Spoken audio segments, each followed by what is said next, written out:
Bom dia a todos.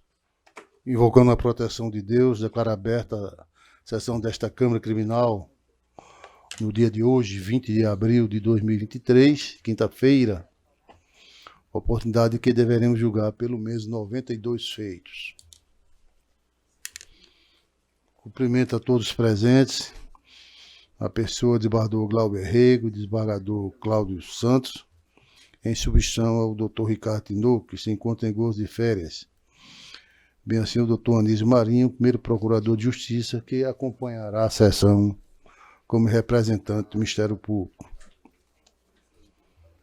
De igual forma, cumprimento toda a assistência na pessoa do Dr. Advogado João Cabral da Silva e demais advogados presentes, cumprimentando igualmente todos os estudantes de Direito e toda a assistência de advogados que participam desta sessão. Estendo meus cumprimentos ao senhor Túlio Duarte, jornalista e técnico da Secretaria de Comunicação, responsável pelos trabalhos de gravação e transmissão das nossas sessões, em nome de quem saúdo todos os demais serventuários e colaboradores, em especial, em caráter bem excepcional, com a presença do oficial de Justiça Marcos Vinícius, substituindo a senhora Dione. Na ordem administrativa, leitura, discussão e aprovação da ata anterior. Aprovo o desembargador Glauber como vota. Aprovo, senhor presidente. Desembargador Cláudio Santos. Expediente, senhora Ana Cláudia. Excelência. Ofício 023/2023, João Pessoa, desembargador Joás de Brito Filho, agradecendo à Câmara, em virtude de sua ascensão ao cargo de ouvidor-geral do Tribunal de Justiça da Paraíba. Somente. Agradecemos à senhora. Indicações de proposta, a presidência rememora o pedido que faz sempre aos senhores advogados e advogadas, presente por videoconferência, para que observem as vestes talares, em particular suas becas, independentemente do uso de paletó, e que quando fizer a sustentação videoconferência, a ambientação, em razão do exemplo que nós tivemos desagradáveis. Aqui o advogado fez a sustentação e o fundo da tela é uma senhora passando, arquejando um pouco, então vamos pedir para aprimorar bem esse trabalho aí. E sempre o uso de linguagem adequada aos trabalhos, à oportunidade, lembrando que nós estamos vivenciando um momento solene. Ainda em proposições, voto de pesar pelo falecimento do juiz aposentado Franklin Fernandes Coriolano, ocorrido na última quinta-feira, 12 de abril. As minhas propostas em votação, desembargador Glauber, desembargador Cláudio Santos.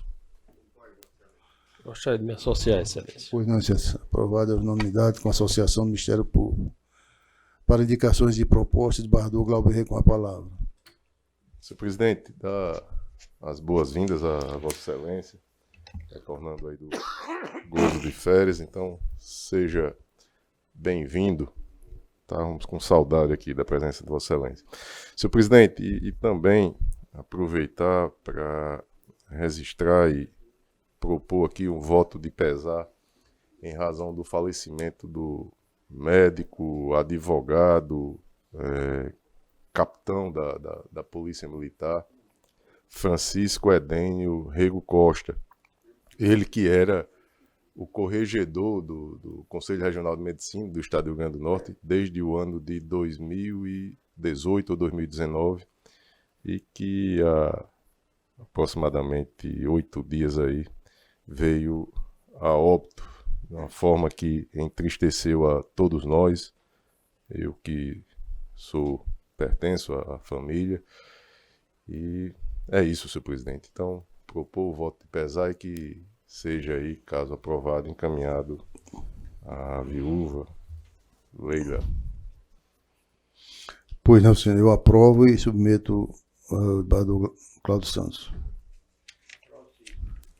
Pois, mais alguma indicação? Não tem? Gostaria de Só me uma- associar também, excelência. Uma por favor. associação do Ministério Público. Só mais uma, senhor presidente. Ontem tivemos aí os festejos do Dia do Exército, né? Então que seja aí encaminhado ao comandante aqui no nosso estado as nossas congratulações. Somente, senhor presidente. Eu também me somo à proposta bem oportuna de Vossa Excelência e consulto o vereador Cláudio Santos. Aprovado a unanimidade. Gostaria de me associar também, excelência. A associação Senhor do Ministério presidente, Público. para não Pois passar em branco, esquecendo aí a presença sempre engrandecedora aqui da Câmara Criminal do desembargador Cláudio Santos, né? Que seja ele bem-vindo mais uma vez com a sua simpatia aqui. E, senhor presidente, já tomei tempo demais, mas para não esquecer também, hoje nós temos um evento da vice-presidência e agradecer a Vossa Excelência por ter cedido aqui o espaço logo após encerrada a sessão. Aqui neste espaço iremos, com a presença do Dr. Marco Bruno, Dr. Paulo Maia e doutora Érica Paiva, debater aqui tema de relevante importância para o sistema de justiça, em especial a questão da gestão de precedentes e dos centros de inteligência. Então, todos convidados, assessores, desembargadores, tá bom? Tá bom. somente isso. Também me somo a essas proposições, consulto o vereador Cláudio Santos. Para indicações de propostas, Vossa Excelência tem a palavra. Pronunciou sobre a procuradora-geral que foi eleita.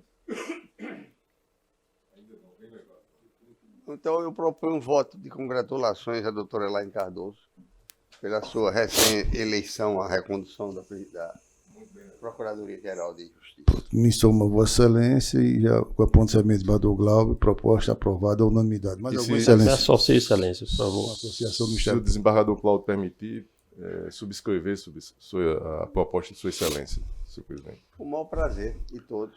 Ok, deferida.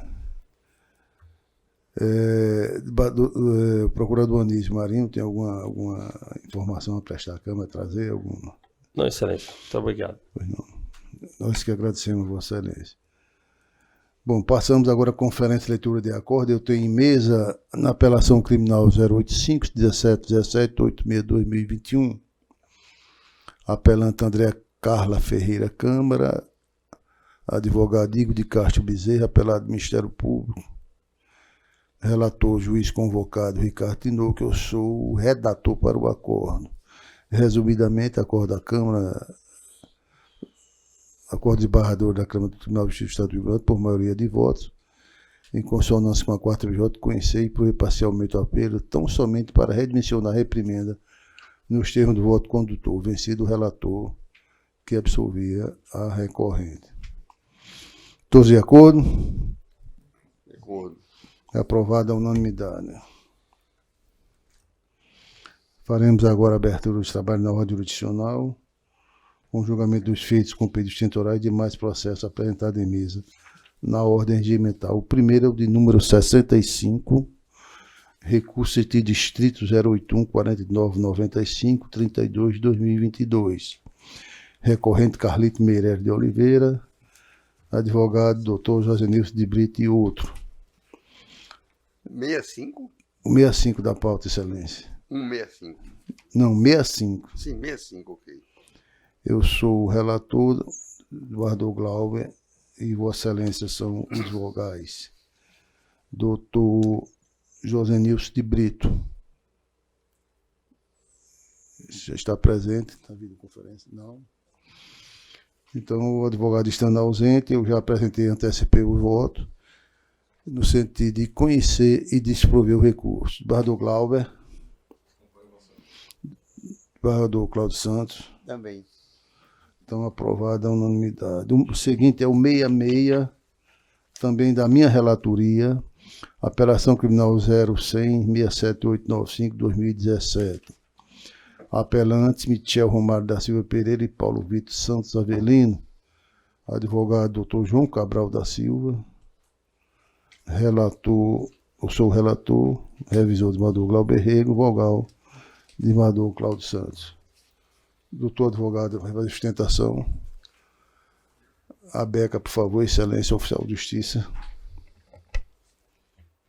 Aproveitar para renovar o apelo a Vossa Excelência que sempre tragam a sua beca pessoal, até por uma questão de Economia. economia e Conforto. higiene também. Conforto também. Vossa Excelência está dando provimento parcial, né? Até para poder informar, já para limitar aí a defesa oral. O provimento é parcial, com redução das 2 penas. Se o doutor advogado se interessar, eu direi o resultado, mas fica à vontade, Excelência. Excelência, só um ponto talvez crucial. Bom dia, primeiramente, ao senhor. Gostaria de saudar Vossa Excelência na presidência, desembargador Saraiva, ao desembargador Cláudio Santos, que está integrando esta Câmara, ao desembargador Glauber Rego, também integrante da Câmara, Sua Excelência também, o desembargador, o procurador Anísio Marinho. E antes só de me pronunciar, Excelência, eu gostaria de me associar ao voto de pesar do Dr. Franklin Fernandes, com quem tive o prazer de trabalhar junto, e lamentar o ocorrido. Excelência, é só um ponto que ficaria para discutir, digamos, de maior relevância, seria a questão da desclassificação para roubo tentado ao invés de latrocínio tentado. Como é que houve o posicionamento? Porque aí eu já... Quer dizer que uma pesquisa, o senhor está fazendo uma pergunta, Vossa Excelência está fazendo uma pergunta? Não, Excelência, foi me oportunizado se havia necessidade da sustentação oral diante do provimento parcial do recurso. E talvez o ponto a discutir de maior relevância seria esse. Que aí eu não usaria do tempo. Acho que não podemos adiantar voto para... Então, Excelência, eu vou fazer a sustentação oral. Desculpe, deixa eu concluir, por favor. Não pode o senhor estar consultando o voto para saber se vai ou não fazer a defesa oral. No meu entendimento, não pode. É só isso que eu quero externar. Eu só estava respondendo aquilo que me foi consultado, Excelência. E eu não quero debate com Vossa Excelência, eu estou apenas colocando isso. Eu vou caminhando nesse assunto pelo descabimento. Vossa Excelência tem a palavra por 15 minutos. Excelência, o presente feito, ele trata de uma apelação criminal, como é visto aí, onde são acusados 2 réus pela prática de crimes do artigo 12, 15 da Lei 10.826, do artigo 157, parágrafo 3º, 2º, artigo 163, inciso 3º e 329 do Código Penal, além do artigo 28, 33 e 35 da Lei 11.343. Esse fato, como se vê aí dos autos, é datado de 20 de janeiro de 2017, onde a denúncia foi recebida no dia 27 de março de 2017. O feito teve sua tramitação normal. Nas alegações finais, o Ministério Público pede procedência parcial da denúncia. A sentença, ela acolhe de imediato a alegação de prescrição do artigo 329, formulado pela defesa em suas alegações finais, e condena Michel Romário no artigo 12 e 15 da Lei 10.826, no artigo 157, parágrafo 3º, combinado com o artigo 14 do Código Penal, e artigo 163 do Código Penal. E também o condena no artigo 33 da Lei 11.343. Absolve o Michel Romário do artigo 35 da Lei 11.343. Condena Paulo Vitor no artigo 14 e 15 da Lei 10.826, artigo 157, parágrafo 3º, inciso 2, combinado com o artigo 14, inciso 2, e também no artigo 163, inciso 2 do Código Penal. A mesma sentença, ela desclassifica a imputação de tráfico de drogas a Paulo Vitor para a modalidade do artigo 28 da referida lei. E o absolve também da imputação do artigo 35 da Lei 11.343. Pois bem, na insurreição, em suas razões de apelação, os acusados sustentam a preliminar de prescrição das disposições da imputação do artigo 12 da Lei 10.826, em razão da pena aplicada, das disposições do artigo 163 e do artigo 28. Então, inclusive, Excelência, essa preliminar ela é acompanhada pelo Ministério Público, nas duas instâncias. Sustenta também, Excelência, a ilicitude das provas produzidas contra os acusados no que tange ao crime de tráfico de drogas. E as razões para a sustentação dessa preliminar já estão aí nos autos e, em razão da exiguidade do tempo, a defesa já demonstrou aí a sua insurreição. O primeiro ponto a ser sustentado é a questão da inocorrência da tentativa de latrocínio. E, entendendo a defesa, do que o que veio ocorrer não foi uma tentativa de latrocínio, e sim uma tentativa de roubo. Por isso que, até pedido desculpa pela insistência de ter feito de início esse pedido de verificação, porque esse entende a defesa técnica, que é o ponto crucial do problema. Mas é porque, Excelência, de acordo com o artigo 18 do Código Penal, salvo disposição em contrário, ninguém pode ser punido por um delito, senão quando o pratica dolosamente. Está lá inserido nas disposições do artigo 18 do Código Penal. Pois bem, é precedente desta Câmara Criminal, como dos tribunais superiores, de que nesses crimes de roubo, nesses crimes de violência e grave ameaça, a palavra da vítima ela tem relevância. Então, se a palavra da vítima tem relevância, então, no caso em análise, no caso em julgamento, a gente tem que começar analisando o que foi que a vítima disse ter sofrido e aí discorrer ou tentar viabilizar ou não a ocorrência da tentativa de latrocínio. Ou seja, para a subtração da coisa, os acusados teriam tentado matar a vítima e não só ameaçado e com gravidade de violência. Pois bem, nas suas razões de apelação, nas suas razões finais, o próprio Ministério Público, titular da ação penal, ele pede a desclassificação, entendendo de que, no curso do contraditório judicial, não ficou evidenciado de que os acusados teriam tentado matar a vítima, e sim o ameaçado. Isso está aí nas razões finais do Ministério Público. Com base nestas razões finais do Ministério Público, a defesa técnica, se sustentando nisso aí, caminha no mesmo sentido. Por quê? Porque no contraditório judicial, a defesa se pronuncia de acordo com o ataque que lhe é feito. E o ataque que lhe é feito pelo titular da ação penal, que é o Ministério Público, houve por parte de Sua Excelência, o promotor de justiça, de que realmente não teria ocorrido. E onde ele se sustentou nesta posição? Com a palavra da vítima.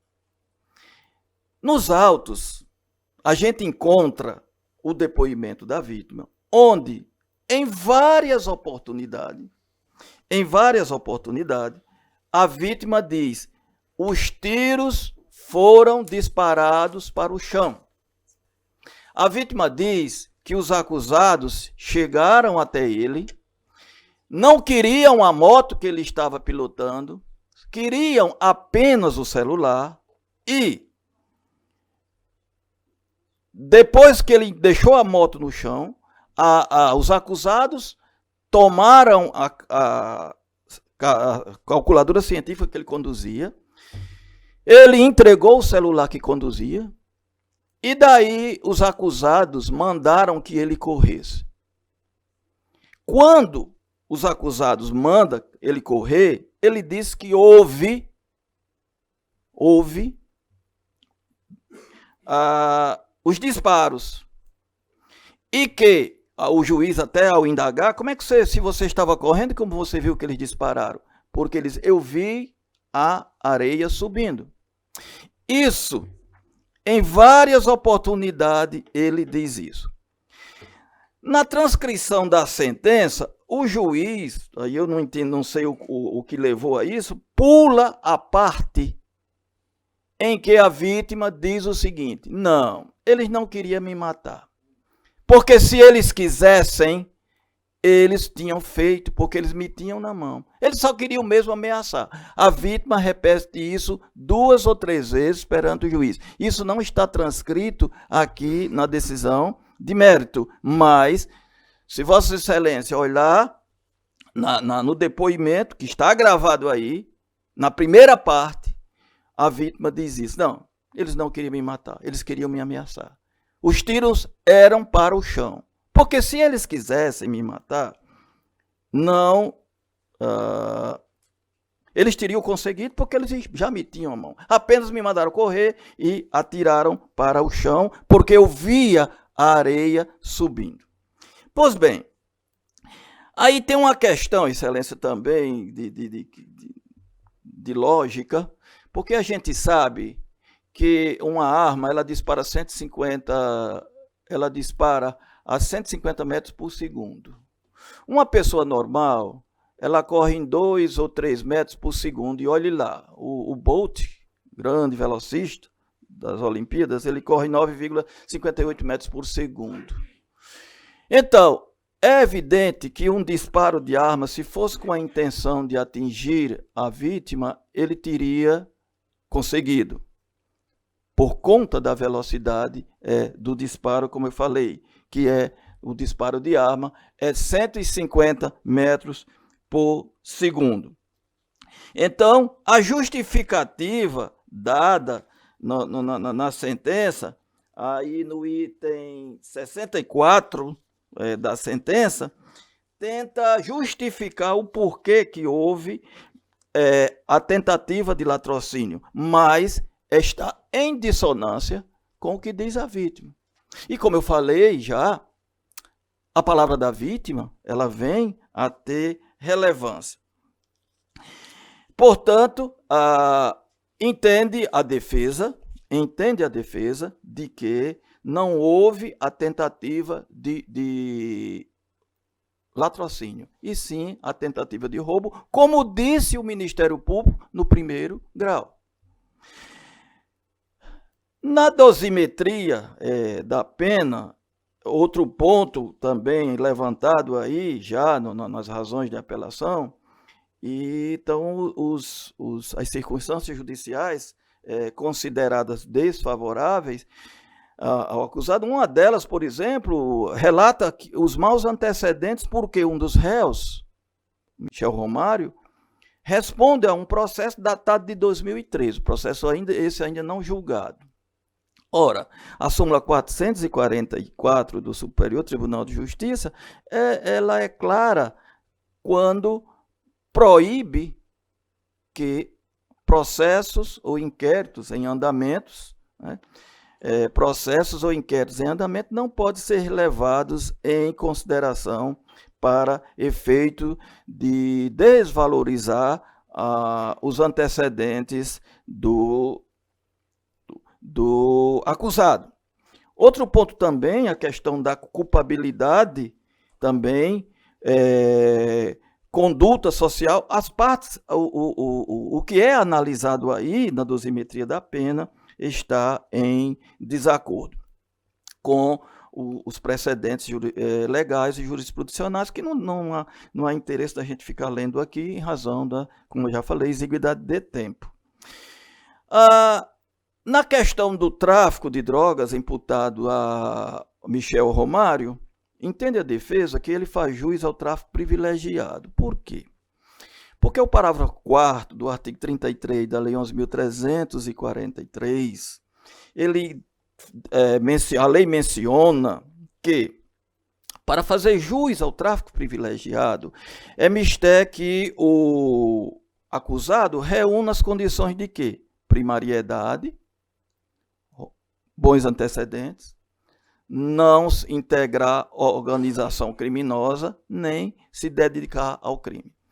O benefício é negado ao argumento de que o fato dele responder a um delito seria maus antecedentes. Aí isso, como eu já falei, contraria a súmula 444. Então, no que concerne o último ponto, que seria dedicado à atividade criminosa, se baseia em fotos que estaria no celular, o que entende a defesa não ser procedente. E, por último, Excelência, a questão da consunção do disparo de arma, isso porque o ID 746-77622 do processo mostra que o exame residuográfico resultou em negativo. Ou seja, o disparo dado não foi comprovado no exame pericial, porque os acusados foram submetidos a exame logo após a prisão e, quanto a isso, não restou provado. Portanto, Excelência, concluindo aqui, agradecendo a atenção dos senhores, pugna a defesa pela procedência do recurso, seu provimento, nos termos da resignação constante das razões de apelo. A presidência agradece a Vossa Excelência e, enquanto relator, como já foi dito, encaminhou o voto com antecipação a todos os colegas, fiz o enfrentamento de todas as teses bem dispostas na emenda e no voto em si, de sorte que, de maneira resumida, eu estou conhecendo e dando provimento parcial ao recurso. Como voto esbardou Cláudio Rego. Acompanha Vossa Excelência. Como voto esbardou Cláudio Santos. Então, recurso provido, parcialmente provido, à unanimidade. O seguinte é o 67, apelação criminal 0111-398-91-2019, apelante JM da S, advogado Helison Ramon Lopes de Alencar, sou o relator, revisor Glauber Rego e vogal embaixador Cláudio Santos. É segredo de justiça, o advogado está na sala de videoconferência. Está presente? Estou aqui, doutor. Doutor Relio, só apelaria a Vossa Excelência para evitar os termos dos autos que diz ali, porque é segredo de justiça, mas se Vossa Excelência quiser falar bem à vontade, eu deixaria por último, tirando a sessão do ar. Mas se Vossa Excelência... Sem problemas, porque vamos tratar só da situação. Da situação, sem referência direta às partes. Eu vou ter a partes. cautela, Excelência, de tratar dos nomes em segredo. Pronto, agradecemos a Vossa Excelência e a partir de agora, Vossa Excelência dispõe de 15 minutos. Egresso Tribunal de Justiça do Estado do Rio Grande do Norte, doutor presidente, a todos os desembargadores presentes, digo a Vossas Excelências que é uma grande honra de estar aqui presente defendendo a justiça como advogado criminal que sou, embora com 29 anos de idade, mas com a missão, né, incansável de fazer de forma correta o cumprimento do meu mandato como advogado. Em relação aos fatos aqui inerentes ao processo que foi citado por Vossa Excelência e que encontra-se em discussão, trata-se de crime previsto no artigo 217-A do Código Penal. Em relação aos fatos que ocorreram na data de 2019, né, na data 17/12/2019, foi tratado especificamente de uma situação onde não ficou coerente a autoria e materialidade do delito do artigo 217-A do Código Penal. Tratado dessa parte, em resposta à acusação, a defesa fez a tentativa de absolvição sumária, mas o magistrado a qual deixou necessária a instrução probatória. E realizado todos os procedimentos, mesmo assim, nós não conseguimos a necessária justiça que era percebida pela defesa. Em relação, Excelências, ao que vem sendo acusado, a pessoa de JMS, né, trata-se de uma situação onde não existe dentro do processo nada que seja favorável à acusação no sentido de demonstrar de forma cabal que foi realmente a pessoa que cometeu o fato e como cometeu, né? exame pericial, no momento que foi feito, o exame relata que não houve violação física em relação à vítima, né, declarada nos autos. E diante dessa situação, a defesa teve o cuidado de requerer absolvição na apelação que aqui está em tramitação. Em relação a essa situação, ficou ausente dentro do procedimento a parte da testemunha, que seria a testemunha crucial para se fazer a análise em relação à acusação do Ministério Público. E esse advogado, com o todo cuidado que tem em relação à apresentação da tese defensiva, fez esse recurso, né, imbuído também na parte de dosimetria, e foi requerido para Vossas Excelências aqui a absolvição, em sentido da ausência de provas, conforme o artigo 386 do Código de Processo Penal. Excelências, muito importante observar uma situação inerente aqui no sistema de dosimetria da trifásico, né, do nosso professor Nelson Gria. O STJ vem discutindo a questão de você utilizar uma característica inerente ao delito, na parte do artigo 59, que nas 8 circunstâncias, né, o magistrado utilizou elas como neutra, ou então como favorável ao réu, sem haver nenhum tipo de alteração, e na última circunstância do artigo 59, quando ele falou sobre a questão da simpatia em relação a ter um cuidado sobre a pessoa, né, o menor. No final da sentença da primeira parte do artigo 59, o juiz diz o quê? Dispõe lá que, por ele ser padrinho, alguma coisa desse tipo, a pena deveria ser majorada, né? E aí, isso se viu como base para fazer a pena base a partir de 10 anos. E em outro momento, seguindo a dosimetria, nas circunstâncias de causa de aumento ou diminuição, no artigo 6162 do Código Penal, tratou de forma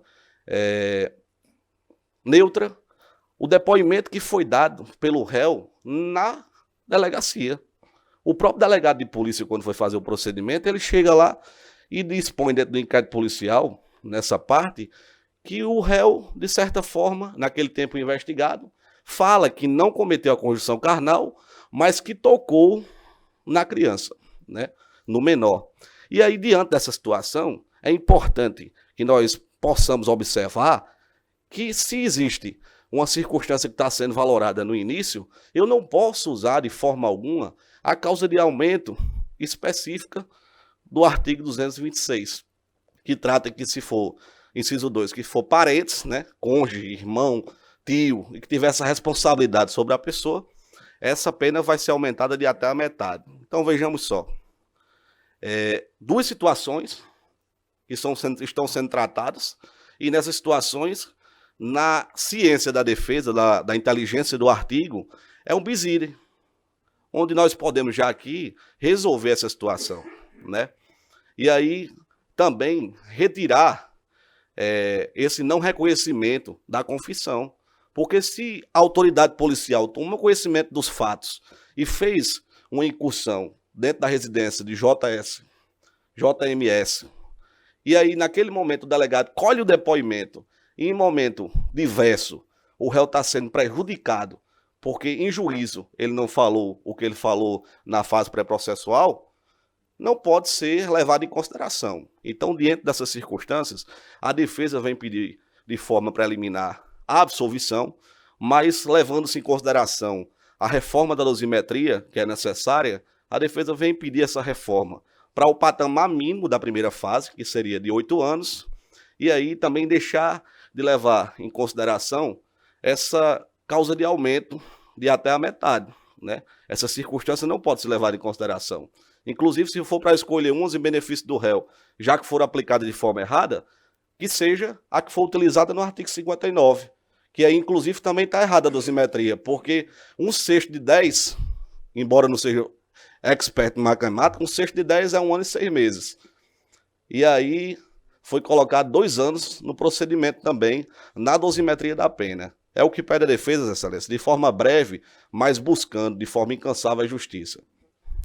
A presidência agradece a Vossa Excelência e, enquanto o relator encaminhou o voto pelo conhecimento e desprovimento, aos eminentes colegas, deixando claro que enfrentou todas as teses deduzidas, não só na ostentação, como também agora feita em plenário, de sorte que, resumidamente, eu conheço e nego provimento ao recurso. Desembargador Glauber Rego. Não de vista, presidente. Desembargador Cláudio Santos. Então, um recurso conhecido e desprovido à unanimidade de votos. O seguinte é o 11, também da minha relatoria, agravo em execução penal 0802-386-35, agravante Marconde Randinelli Marcel, advogado Antônio Maia de Oliveira Júnior. Sou o relator, doutor advogado, se encontra na mesa, né? Doutor Toniel, já nos ouvindo bem? Sim, Excelência. Doutor Toniel, já anunciei que o processo está em mesa e Vossa Excelência dispõe, a partir de agora, de 10 minutos. Obrigado, Excelência, pela palavra. Cumprimentar essa Câmara Criminal na pessoa do senhor presidente. Cumprimentar também os desembargadores Glauber Rego, Cláudio Santos, procurador de Justiça, doutor Anísio Marinho.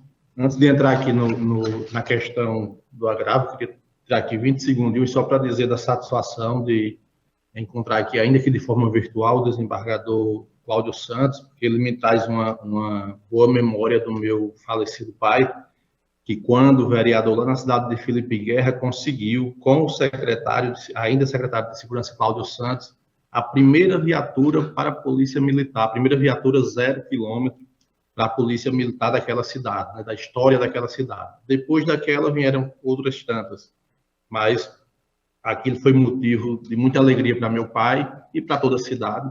E aí ver o desembargador aqui me trouxe essa memória e deixar aqui meu agradecimento, meu abraço ao desembargador Cláudio. Os senhores estão me ouvindo? Perfeitamente, pode prosseguir, Excelência. Pronto, agora entrando na questão do agravo, Excelências, trata-se de um agravo em execução em que o ponto principal aqui é saber se há ou não excesso na execução penal no regime, mais especificamente no cumprimento em regime semiaberto da pena pelo agravante, que é o Marconde Ranieri. E o ponto é o seguinte: Marconde Ranieri atingiu o requisito objetivo para a progressão, ele foi condenado a uma pena em regime inicial semiaberto e alcançou o requisito objetivo de progredir do semiaberto para o aberto em 14 de junho de 2022. Feito o pedido de progressão em 27 de junho de 2022, a Central de Monitoramento, já que o regime semiaberto é com monitoração eletrônica, apontou algumas faltas. Feita uma justificativa, o Ministério Público, na execução penal, no primeiro grau, concordou com a progressão de regime, porém, em análise do pedido feito em junho de 2022, apenas em fevereiro de 2023, o juiz da primeira vara de execução penal, da primeira vara regional de execução penal em Natal, achou por bem negar o direito à progressão de regime e impor ao apenado a sanção de 24 dias recluso no sistema prisional em razão daquelas faltas. E aí já deixa aqui até um parênteses para dizer que essa sanção, ela não existe previsão legal para essa sanção, nem na lei de execução, nem na portaria 072/2011 da SEJUC, que regulamenta as sanções disciplinares aos apenados nos casos de faltas leves e médias. Mas foi imposta essa sanção, que já foi cumprida integralmente, o apenado já passou 24 dias no sistema prisional, já foi posto em liberdade e permanece cumprindo pena em regime semiaberto, quando deveria estar no aberto desde 14 de junho de 2022. A defesa traz aqui, o agravante traz aqui o ponto que a portaria 072, ela prevê que a reabilitação do apenado que comete falta média no regime semiaberto, ela acontece num prazo de 60 dias, certo? Então, ainda que as faltas de fato tenham sido reconhecidas, esses 60 dias da reabilitação, já que as faltas foram comunicadas lá em julho de 2022, esses 60 dias da reabilitação já passaram há aproximadamente 7, 8 meses, razão pela qual o apenado faz jus à progressão ao regime aberto, que é o que a gente busca aqui nesse agravo. De forma resumida, excelências, para não tomar mais o tempo dessa corte, dessa Câmara Criminal, essa a resignação do agravante, que deveria já há 10 meses, agora em 14 de abril, completou 10 meses, de que ele deveria estar cumprindo pena no regime aberto, e ele permanece em regime semiaberto, permanece com a monitoração eletrônica, mesmo aquelas faltas tendo sido comunicadas lá em julho de 2022 e ele tendo alcançado o requisito objetivo em junho, 14 de junho de 2022. São essas as ponderações do agravante que, agradecendo a vossas excelências, espera pelo conhecimento e provimento do presente agravo. A presidência agradece a vossa excelência e, enquanto relator, encaminhou o voto pelo conhecimento e desprovimento. As razões estão bem expostas, inclusive a tese levantada por vossa excelência. Por exemplo, no número 11 do meu voto, eu digo, ou seja, é fato, o apenado deixou de cumprir as regras de zelar pelo equipamento eletrônico, bem como de circular apenas pela área previamente cadastrada. Então, há uma violação, sim, de sorte que eu encaminhei o voto pelo conhecimento e desprovimento. Senador Glauber Rego. Acompanho Vossa Excelência. Senador Cláudio Santos. Senhor presidente, registro inicialmente o prazer de ver aqui, mesmo virtualmente, o doutor Otoniel Maia de Oliveira, originário da Brasil, cidade de Felipe Guerra. E ao verificar o processo e o nome do advogado, naturalmente me reportei ao seu pai, meu amigo, um homem de bem, um homem da comunicação, ao qual eu concedi algumas entrevistas e que nós tínhamos uma relação, uma sintonia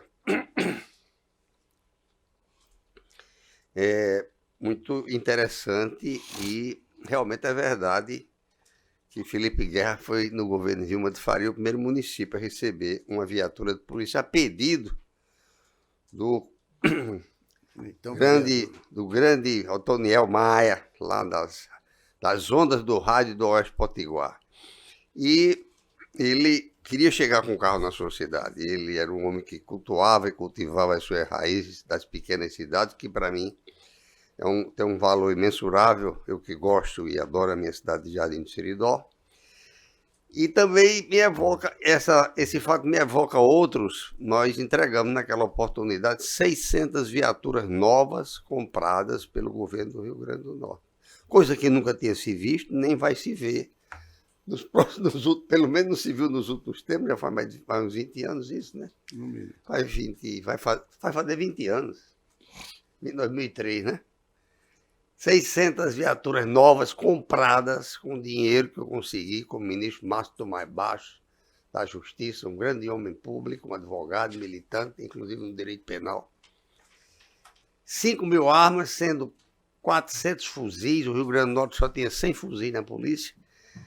E era uma desestruturação total, isso ao longo das décadas anteriores, né, doutor Anísio? Vossa Excelência, que também me antecedeu lá na Secretaria de Segurança, e todas essas relações, esses fatos, me trazem um prazer enorme. Um grande abraço ao Otoniel Maia. Quando vier Natal, por favor, vá ao meu gabinete para a gente tomar um café e conversar mais sobre Felipe Guerra, o Oeste, e essas relações de amizade que permanecem independentemente do tempo. Eu vou acompanhar o relator com esse esclarecimento de fato, senhor presidente. Eu aproveito, inclusive, para parabenizar a Vossa Excelência e deixar de lado, foi um grande secretário de segurança que o Estado do Rio Grande do Norte teve. E realmente essa iniciativa foi ímpar à época e que hoje devem proliferar, pelo menos a gente espera. Com relação ao Otoniel Maia, eu conheci no rádio de Mossoró, chegando a Mossoró nos anos 1980, e era um grande repórter, principalmente policial. Uma dedicação ímpar. Verdade. E entre as coisas que ele dizia, que ele era mais quente do que tijolo de caeira.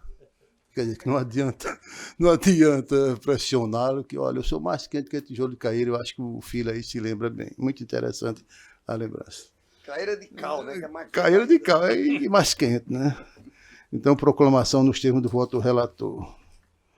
O seguinte é o número 10, agravo a execução penal 0803, 191, 1085, 2023. Agravante Micael Lopes Ferreira, advogado doutor Anesiano Ramos de Oliveira, que já se encontra presente. Processo em mesa, excelência, vossa excelência dispõe de até 10 minutos, excelência.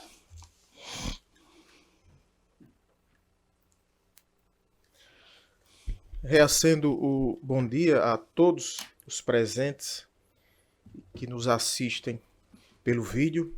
Os cumprimentos iniciais ao presidente desta Câmara Criminal, doutor Saraiva Sobrinho, aos seus colegas pares, doutor Cláudio Santos, doutor Glauber Rego, representante do Ministério Público, colegas advogados aqui presentes, serventuários da Justiça. De uma maneira muito objetiva e sucinta, nessa véspera de feriado de Tiradentes e do descobrimento do Brasil, eu trago a vossas excelências a lembrança ou a pergunta: existe no Brasil pena ad eternum? Existe no Brasil, é permitido na Constituição que em outubro próximo fará 35 anos prisão perpétua? A resposta todos sabemos que não. O que trago a vossas excelências é uma insurgência contra um indeferimento de um pedido de progressão de regime de um apenado, onde ele atingiu em setembro de 2022, portanto, há 6 meses, há mais de 6 meses, ele atingiu o requisito objetivo para progredir de regime. Isso está na carta de execução penal, na guia de execução penal. Para se progredir de regime, bastam 2 requisitos: o objetivo, que é atingir o lapso temporal, e o subjetivo. Micael Lopes Ferreira, o agravante, atingiu os 2 objetivos. Além da progressão de regime datar o seu direito de setembro de 2022, hoje é 20 de abril de 2023. Nós ainda estamos nessa peleja, nessa tentativa de se fazer a justiça reconhecer esse direito. Mas vamos além. O requisito subjetivo foi atestado pela unidade prisional onde ele se encontra recluso. Qual é a história? Alguém, cumprindo pena no regime semiaberto, cometeu uma falta grave e em 8 de maio de 2020 ele foi novamente encarcerado, tendo seu regime regredido. Passaram-se quase 3 anos. O ano passado, ele atingiu o requisito objetivo e a penitenciária atestou que o comportamento dele era bom. Nós batemos a porta do magistrado da execução penal, alegando o direito desse interno, e ele indeferiu, dizendo que o apenado respondia a outras ações, que tinha sido uma falta grave e tal, e tal, e tal. Excelências, para lembrar, já são quase 3 anos que ele está encarcerado. A unidade prisional atestou que o comportamento dele é bom.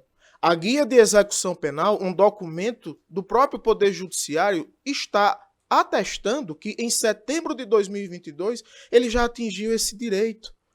O STJ, e nós colocamos em nossa petição, e se encontra nos autos, já decidiu por mais de uma vez que se deve considerar o requisito subjetivo, pelo menos se considerar os últimos 12 meses apenas.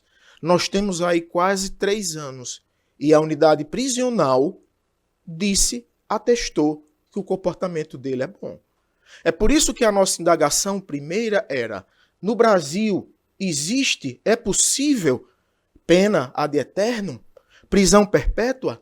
O indeferimento do magistrado de piso, da execução penal, o qual nós nos insurgimos contra, porque não poderíamos concordar, é apenas de que o nosso constituinte, o apenado, não havia atingido o requisito subjetivo. Repito, o magistrado de piso reconhece que, e não teria como ser diferente, que o requisito objetivo temporal foi atingido, mas o subjetivo não. Como não? Se a própria penitenciária reconhece que o comportamento dele é bom. Como não? Que tempo seria esse, então, para se considerar? Se 3 anos, em maio daqui, ele está encarcerado, vai fazer no dia 8 de maio. Então, de uma forma bem objetiva e já concluindo, fazer com que Vossas Excelências analisem ainda o outro argumento, que qual é? Se ele teve, por causa dessa falta grave cometida, que seria um novo crime, regredido o regime e desde maio de 2020 ele está preso, negar a progressão de regime agora seria claramente um bis in idem, fazer um cidadão pagar 2 vezes pelo mesmo fato. Fazer um cidadão pagar penalmente 2 vezes pelo mesmo fato. Se o fato serviu para encarcerá-lo, para regredir o seu regime, esse mesmo fato, 3 anos depois, não deve servir para impedir que ele siga para o regime menos gravoso que está previsto na Lei 7.210/84, a nossa lei de execução penal. Faltando 4 minutos para o nosso término, nós requeremos que Vossas Excelências observem de uma maneira bem simples e objetiva 2 requisitos que se devem atingir para lograr a progressão de regime. Requisito objetivo, que é o temporal. A progressão de regime, a guia de execução penal atesta, atingiu em setembro de 2022. Requisito subjetivo, a penitenciária está dizendo que o comportamento dele é bom. Então, por que continuar indeferindo esse direito? No Brasil, que depois de amanhã fará 523 anos, não existe, nos dias de hoje, prisão perpétua. Muito obrigado. A presidência agradece a Vossa Excelência e, na condição de relator, encaminhou o voto pelo conhecimento e desprovimento e fez a questão de anotar o seguinte: com efeito, malgrado satisfeito o pressuposto objetivo, merite desfavor agravante o registro de 3 novos crimes quando em gozo da última progressão, conforme destacado pelo juiz executório. Sua Excelência diz: no caso de análise, verifique que o apenado resiste durante o cumprimento da pena, notadamente quando teve progressões anteriores à prática de 3 novos crimes, o que indica sua não adaptação ao regime menos rigoroso. Friso aqui que somente uma das penas dos 3 novos crimes está unificada nesta PEC e somente nessas 2 penas já somam mais de 18 anos de reclusão. Situação que demonstra a periculosidade do apenado, que é integrante de organização criminosa. Prosseguiu o juiz. Ademais, o curto período de tempo entre os 3 novos crimes, todos já com sentença condenatória, evidencia sua habitualidade criminosa. Assim, os autos demonstram claramente características de apenado não adequado a alguém que está beneficiado com a semi-liberdade, já que não cumpre corretamente a pena. O cumprimento fiel das sentenças, aliás, é primeiro dos deveres do apenado, conforme o artigo 39 da Lei 7.210. Foi o que registra o juiz, e entre outra argumentativa, senhor presidente, desculpe, eminentes colegas, eu encaminho o voto pelo conhecimento e desprovimento. O embaixador Glauber ratifica o voto já lançado. Senhor presidente, eu atento ao que disse o advogado, doutor Anesiano, com raízes também no Siridó, no Jardim do Siridó. E eu recentemente liberei um voto numa situação muito aproximada do que estamos aqui tratando, senhor presidente. E me parece que o meu voto vem em sentido contrário. Então, para não ter essa contrariedade, eu vou pedir vista, senhor presidente. Até porque o STJ ele tem tido posições conflitantes. Em determinados julgados, ele fala em análise do conjunto, do contexto, de todo o processo, em outro, embora seja um requisito objetivo, ele é muito objetivo na questão do lapso temporal para se desconsiderar essas faltas cometidas durante o cumprimento de pena. Em muitos julgados no STJ tem se considerado o tempo de 12 meses, como disse a tribuna, 1 ano, para que seja desconsiderado. No entanto, para uma análise mais detalhada, senhor presidente, eu vou pedir vista. Não, desembargador Cláudio Santos. Senhor presidente, eu estava realmente com algumas dúvidas a respeito, principalmente pela prática desse crime do 33, cap do Código Penal, como está escrito aqui no parecer do Ministério Público. Não sei, aqui no voto de Vossa Excelência. Então, com essa pesquisa e essa verificação do desembargador Cláudio, eu vou aguardar o voto para proferir o meu. Pois não, após o voto do relator pelo desprovimento do recurso, pediu vista dos autos do desembargador Glauber Rego, no que disse aguardar o desembargador Cláudio Santos. O seguinte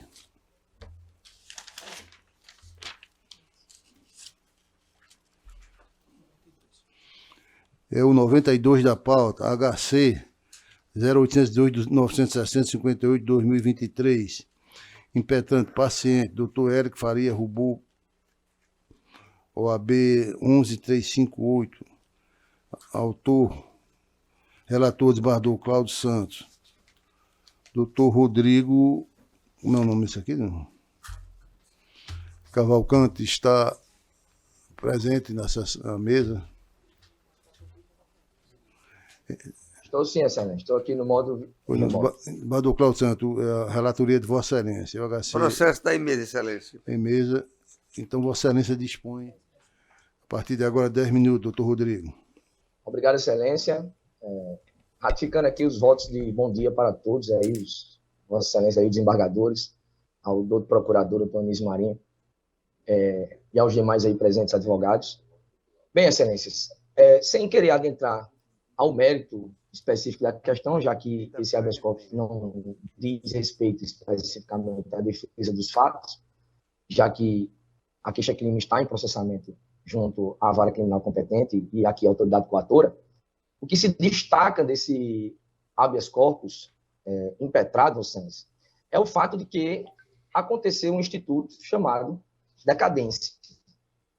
E por que, Vossas, aconteceu a chamada decadência do direito sobre a ação queixa-crime, que é de iniciativa privada e civil?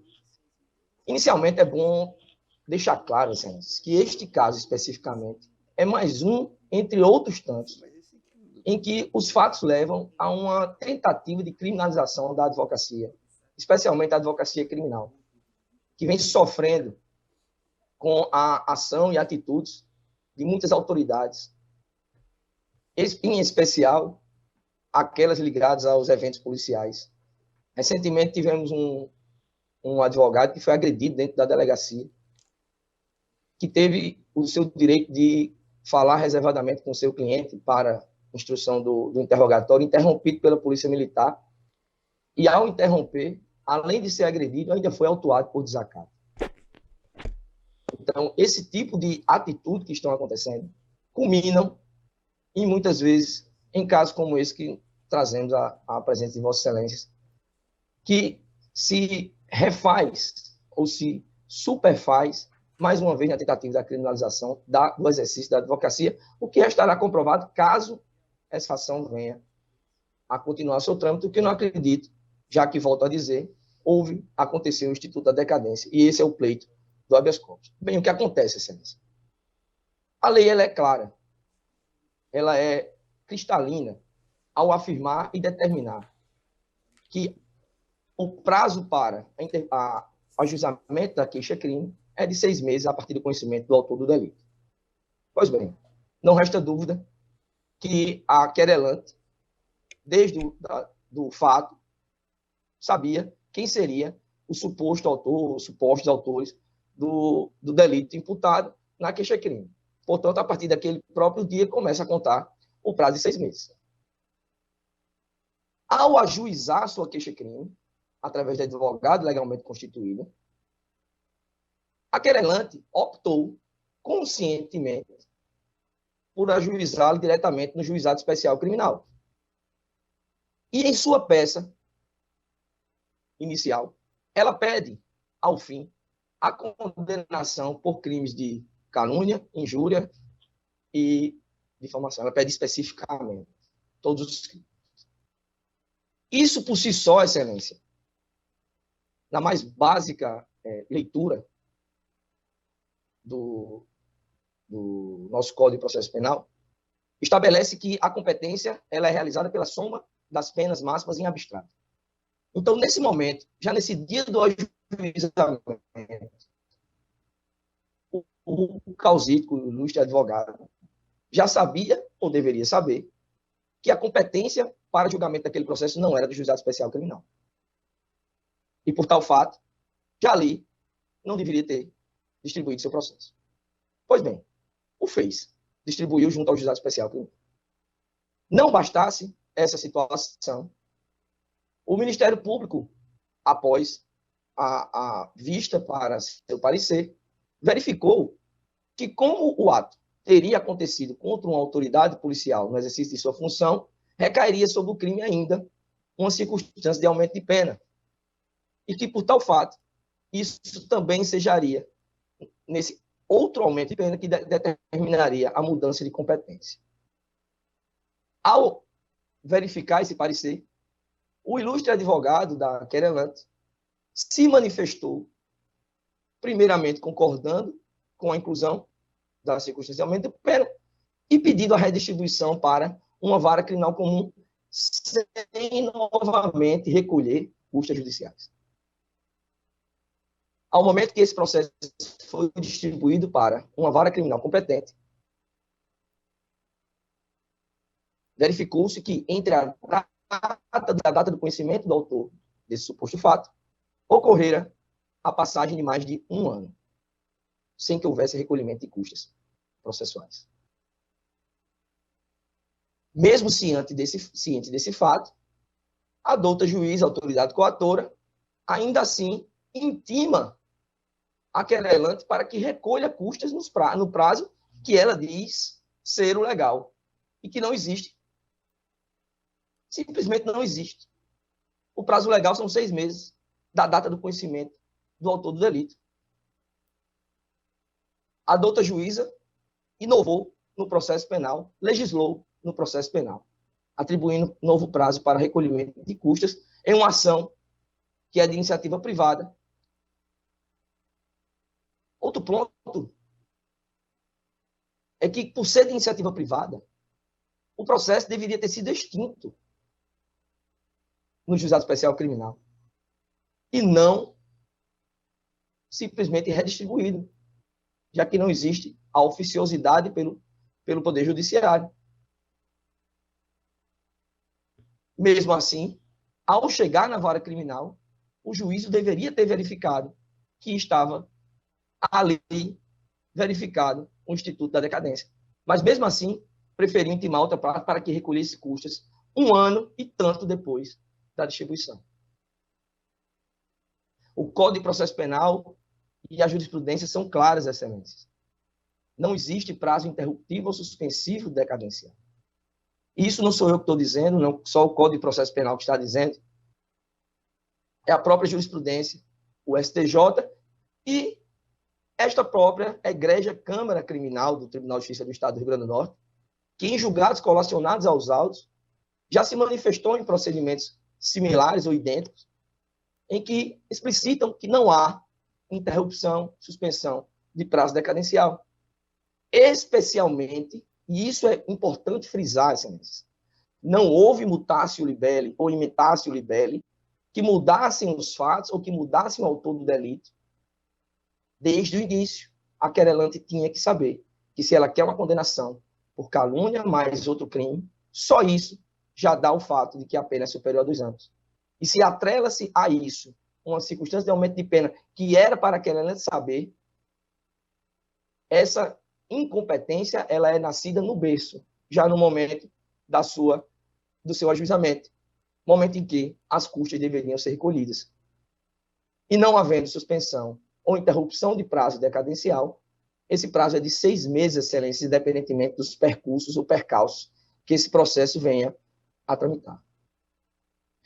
Só como adendo, a MM juíza de piso, autoridade coatora, além de decidir pela não incidência do Instituto da Decadência e mandar prosseguir o feito, sem fazer sequer uma menção legal de sua decisão, ou fazer qualquer embasamento jurisprudencial ou doutrinário, apenas dizendo que porque ela deu prazo de 15 dias e porque o processo foi distribuído posteriormente, esse prazo decadencial não existia mais. Ela ainda, ao receber a defesa da nossa parte, ao perceber que existia uma preliminar de cessão da verdade, ela abriu vista para a outra parte se manifestar no prazo de 5 dias, quando a lei fala em 2 dias. Então, para que Vossa Excelência percebam o estado em que se encontra de ilegalidades de coisas nesse processo. Portanto, Excelência, para que não tome mais tempo, vem requerer o provimento, né, do meu habeas corpus e o arquivamento do feito pela incidência da decadência. Muito obrigado. Agradecemos a Vossa Excelência, devolvemos a palavra ao eminente relator, desembargador Cláudio Santos. Realmente não encontrei esse prazo decadencial, já que a iniciativa o prazo começa com o fato ou com o conhecimento do fato para o exercício do direito à queixa-crime, de formas que eu estou concluindo aqui pela denegação da ordem, e se essa questão se afigurar de forma mais clara em outra situação, poderá ser ainda observada a tempo e a modo. Era com o meu voto. Também acompanho Vossa Excelência, conhecendo e denegando a ordem. Desembargador Glauber Rego. Também, senhor presidente, denego. A ordem denegada a unanimidade de votos. O seguinte é só um pedido de preferência. É o 74, um HC, impetrante por Rousseau de Araújo Rocha, em prol do paciente Alex Gravalda Fernandes. Sou relator, eu estou conhecendo a ordem e denegando nos termos que disponibilizei para Vossa Excelência. Desembargador Glauber. Ratifico o voto registrado no sistema. Desembargador Cláudio Santos. Também, ok.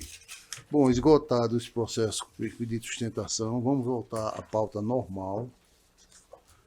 Tá certo? Eu consulto logo ao desembargador Cláudio, com relação aos feitos da minha relatoria. Se Vossa Excelência tem alguma colocação a fazer. Nenhum destaque, senhor presidente. Desembargador Cláudio Santos, algum destaque feito da minha relatoria? Excelência, todos votados e todos, apesar do exíguo tempo, eu, inclusive, antes de saber dessa convocação, tinha marcado uma audiência às 10 horas no meu gabinete, mas tem um tempo suficiente para a gente Grato, Excelência. Participar aí plenamente da sessão e, mais uma vez, enaltecer a qualidade dos votos que eu examinei, não somente de Vossa Excelência, como também do desembargador Glauber Rego, o que me traz aí uma certa atração para lê-los ainda com mais cuidado e mais aprofundamento. Pois não, Excelência. Com relação aos meus processos todos julgados, desembargador Glauber Rego. Eu não tenho também nenhuma objeção, tem só os anteriores, Vossa Excelência, doutor Glauber Rego.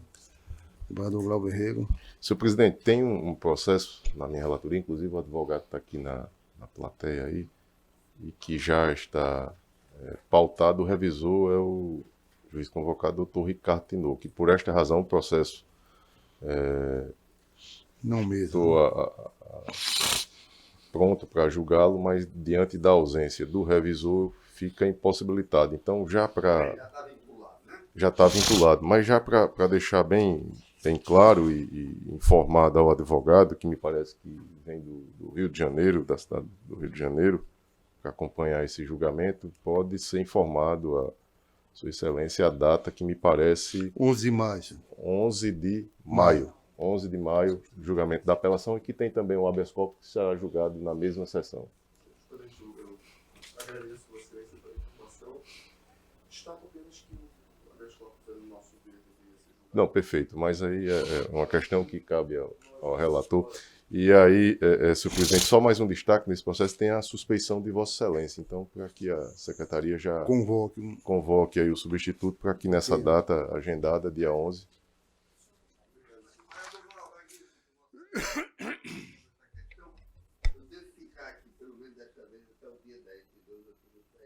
Poderá ser o integrante do julgamento. Dia 11 é a sessão. Inclusive, dia 11 Do Cláudio já pode integrar, e aí facilita o trabalho do advogado, que pode distribuir memoriais. Mas aí, se o doutor Ricardo está vinculado... Sim, não, mas Vossa Excelência substitui o desembargador Saraiva como vogal. Sim, então, nesse caso, se couber a distribuição de minha pessoa como vogal, gostaria de receber as peças com antecedência. Com certeza. O volume... E é um processo bastante complexo e que certamente vai chamar a atenção. Ok. Feito o registro. Ok, então, desembargador Glauco. Desembargador Cláudio, com relação aos demais processos, desembargador Glauco.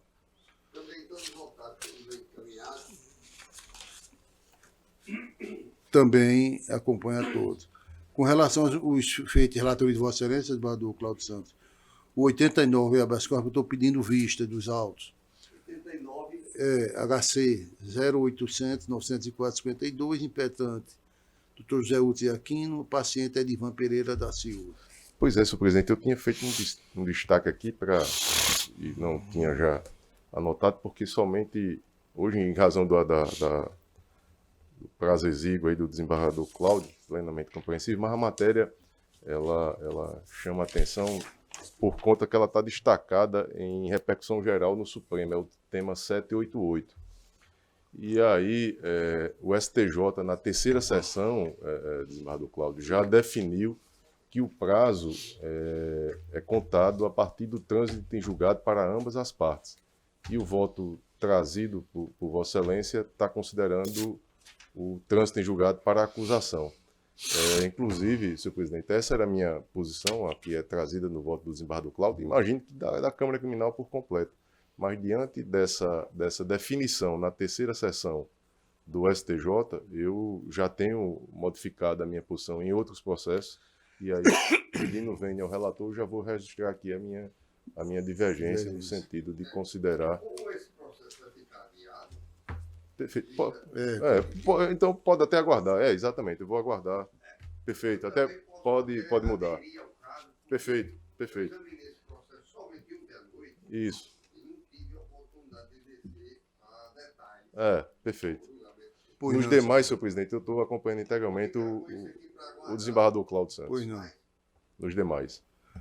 Com relação aos feitos de Vossa Excelência, tem dois pedidos de parecer oral, desembargador doutor Anísio Marinho. A ausência do doutor Ricardo, que é o revisor. Aí fica... Sim, entendo. Fica não mesmo. Ok. Mas o doutor Ricardo está ausente, né? O revisor? É apelação criminal, Se bem que essa posição do presidente, eu estou de pleno acordo. Se não tem pedido de sustentação oral, se o processo está já votado, não tem por qual razão aguardar. O julgamento é virtual. A Paraíba, desembargador Cláudio Santos, já os votos estão lançados. O julgamento é virtual. Na Paraíba, inclusive, lá, sustentação oral, eles têm limitado ao máximo. Eu encontrei agora recentemente com um desembargador Vital lá, ele me disse que a sustentação oral eles têm recebido em vídeo, e a presencial, somente, mesmo que pedido, eles vão analisar. E deliberam daquela decisão que é tomada, que não é admitida a sustentação oral, não cabe recurso nos termos que é feito no Supremo Tribunal Federal. Aqui a gente tem. Essa questão de sustentação oral, isso vai ter que ter uma evolução. Pois é. Porque vai estar recebendo 70 pedidos de sustentação oral na Câmara Civil. Aqui na Câmara Criminal tem aumentado também exponencialmente. Dá 1.050 minutos. 1.050 minutos são quase 20 horas. É muito horas. Pois é. Por mais que seja direito à sustentação oral, mas isso vai ter que ter uma reforma, porque eu perguntei, inclusive, como é que estavam fazendo lá no STJ. Lá eles já estão fazendo nesses termos, admitindo em vídeo, e aí, pronto, está suprido. Então... Eu acho que a sustentação oral ajuda. O problema, eu vou dizer aqui que eu falo essas coisas, sou Unimed tem 20 sustentações orais em cada Câmara. Repetindo a mesma E o mesmo que tema. Está decidida. E está pacificada. Aí eles insistem no sentido de talvez achar que água mole e pedra dura também mata até queimadura, mas no nosso caso não. Ok. Perfeito. Então, senhor presidente, Excelência, eu verifiquei previamente e opino pelo acolhimento das preliminares. Perfeito. Você já constou no voto? Já o meu voto já está disponibilizado. Pois não, Excelência. Então não há mais nenhum processo para. Os demais já foram julgados conforme anunciado, de acordo com a pauta, não é? Você me permite? E só para tranquilizar os advogados, aqueles que têm o pedido de sustentação oral, obviamente, ficam adiados, porque nos demais aí fica o julgamento virtual. Né? Mas todos que pediram foram feitos. Bom, a próxima sessão ocorrerá no dia 27 de abril, às 8 horas, aqui no mesmo local. Por fim, quero agradecer a presença do Cláudio Santos, sempre marcante, e agradecer a Deus pela desenvoltura do trabalho, tudo em paz e com muita tranquilidade. Bom dia a todos.